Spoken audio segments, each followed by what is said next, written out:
I saw this book on questions that Christians ask, and I'm gonna answer them. But I'm not a Christian. I'm gonna answer them because why not? How do I know the Bible is true? I personally see the Bible as a psychological and metaphysical book. I personally see the Bible as information, as knowledge that is related with our spirit, that is related with our mind. And the characters or the people in the Bible or the stories in the Bible or the events of the Bible represent different characteristics of who we are as human. Also represent different characteristics of who we are as spirit. Even the events, think about if you can remember a biblical story, try to relate that and think if that has ever happened to you or to anybody that you know. Because me, I have experienced how biblical stories are real life scenarios. That's why I also believe and think it's true that the Bible is not about something or someone outside of us, but it's about everything and everyone within us. Are the different aspects of our mind, the different aspects of our heart, the different aspects of our subconscious mind, the different aspects of the different representations of our spirit, right? To me, the Bible is not a historical or religious book. I don't think it belongs to one specific religion. I think it belongs to everyone because it's a book. To me, how can God be three persons in one? Think when it says three person, to my understanding and to my interpretation, it refers to the Trinity. And to me, the Trinity of creation is how we create because we are co-creators. Is the your thoughts, your feelings, and your words. This is the Trinity of creation because you can change your life, you can modify your life, you can rearrange your life by rearranging your thoughts, your words, and your feelings. Because you can create with your thoughts, you can create with your feelings, you can create with your words. Now imagine if you connect the three, because this is the Trinity of creation. Those are the three tools of creation that we have within us. We can create with our words, create with our thoughts, create with our feelings. As I also teach in my classes, are consistent. Whatever you think about consistently, you become. Whatever you think about consistently, you attract.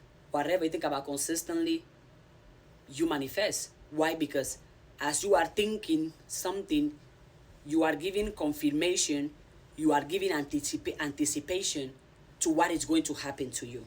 And because you don't do something before thinking about it. Before you're doing something, you think about it. Before you're saying something, you think about it. Before you're going somewhere, you think about it. Before you're changing something, you think about it. So everything that you do or don't do, first and foremost, happens in your mind. That's why I always emphasize that. If you want to see something happening in your life, if you want to change something, overcome something, build something, create something, make it available in your mind first. Make that picture of that idea, that vision, that situation, that condition, that circumstance, make it available consistently in your mind. Fill up your mind with ideas, with picture, with scenarios, with information, with videos, with representations of what it is that you want to experience. Because whatever your mind is full of, sooner or later, your life is going to be full of it. So to me here, this Trinity, how can God be the three persons in one? Well, words, thoughts, actions all become one because it's you. Another question says, it is necessary to be baptized in order to be saved. To be saved from what? Or to be saved in what? Salvation. But if you need salvation, you save yourself. I mean, well, that's what I'm asking you. To be saved by what? I don't know. Am I going to heaven? Yes. Are you going to hell? Yes, as well. Depending on your consistent choices and your consistent thoughts. Why? Because heaven and hell, to me, represent different mental state, different psychological state, different aspects of our consciousness. You don't have to die to go to hell or die to go to heaven. You can be experiencing hell or heaven here on earth depending on your mental state, depending on your psychological state. Because when you are thinking, acting with fear, with negativity, with jealousy, with drama, with hate, you are already in hell. Because if you have all that within you, if you have hate, you don't have peace of mind, you are struggling, you are all broken, you are envious, you are jealous, you are full of anger, you are full of grudges, you're already in hell. Because all that fire, that negative fire in you is going to keep you in hell. However, when you are acting with kindness, with positivity, with gratitude, with prosperity, with love, with forgiveness, you are already in heaven. Why? Because that's going to give you the feeling of heaven, which is the feeling of good. Heaven and hell represent different psychological, different mental states that you can experience while you are alive, while you are here on earth. Why should one do good works? Why not? Why not? If I ask you, will you want somebody else to be good to you? You're going to say yes. Then just do good. Do good to yourself just because. And do good to others, even if they do the opposite. Because if you create negativity onto other people, you are only creating negativity onto you. I think I said in one of my classes that whatever you can think you are doing to somebody else, you are only doing it to yourself. Because imagine you want to hurt somebody. You are the one thinking about it. You are the one making plans about it. You are the one visualizing how you're going to do it, where you're going to do it. So you are the one investing energy into doing what is wrong, doing what is bad. And since you are the one creating that evil, creating that negativity, creating that hurt, it's going to happen to you first because you're the one who started it. So why not do good? You have the choice. Why be negative when you can be positive? Why complain when you can remain grateful? Why be lazy and procrastinate when you can be consistent and disciplined? Why hate yourself or anybody else when you can love yourself and love everybody else? It's all a matter of choice. Am I responsible for others? You are responsible of yourself. And by you taking care of yourself, somehow you are also taking care of others. You have to start with yourself first and foremost.